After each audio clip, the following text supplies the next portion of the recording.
the reason why I'm skeptical of the account is because in the Bible, all the prophets up until the point of Jesus claimed there was one God, and they never associated any partners with him. Yeah. What is your understanding of the Trinity?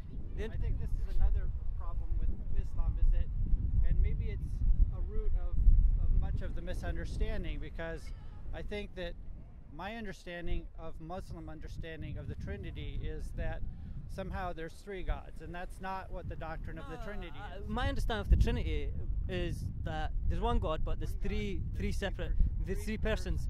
Okay, that doesn't make sense to me.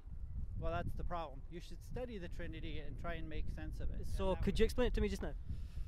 Yeah, I think what you said is right. God is one essence, manifest in three persons: the Father, the Son, and the Holy Spirit. Would you say they're three separate people? Well, as far as personhood goes, yes, but as far as essence, no. So it doesn't make sense then? No, it does make sense. 1 + 1 + 1 = 3. But we're not saying that. We're not saying it's 1 + 1 + 1. We're saying it's that the Godhead, in respect of its essence, is one thing, and in respect of its personhood, it's three things. So there's no contradiction there. But Jesus doesn't say this clearly in the Bible. In his own words, in the red letter Bible, Jesus does not say that. No, I think it's very clear. So study. It's ambiguous. It's ambiguous. Well, that could be your opinion, but I would encourage you to study that. If that's the main barrier that you have to a relationship with Christ, I really suggest. No, because the thing is, this is wrong in my opinion of what you're trying to say to me.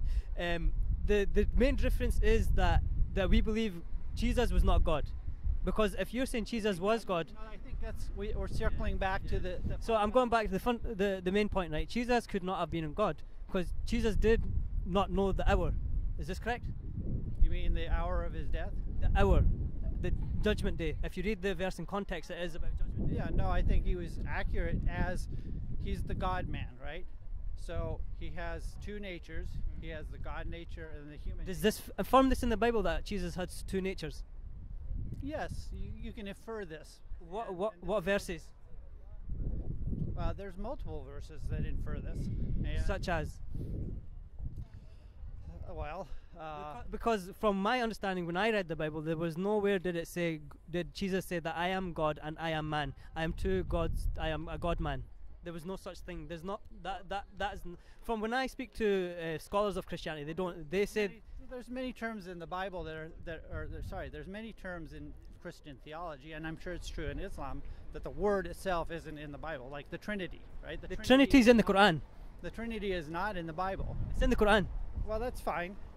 And undoubtedly, Muhammad picked up a lot of Christianity and Judaism when he formulated his view in the Quran. So he didn't formulate it in his view because it doesn't represent his view. It does not represent his view, because if you look at it, Muhammad, peace and blessing be upon him, went through such severe trauma in his life, and it's not reflective of that in the Quran. So therefore it could not have been his view. يا أهل الكتاب لا تغلوا في دينكم ولا تقولوا على الله إلا الحق إنما المسيح عيسى بن مريم رسول الله وكلمته ألقاها إلى مريم وروح منه فآمنوا بالله ورسله ولا تقولوا ثلاثة انتهوا خيرا لكم إنما الله إله واحد سبحانه أن يكون له ولد له ما في السماوات وما في الأرض وكفى بالله وكيلا.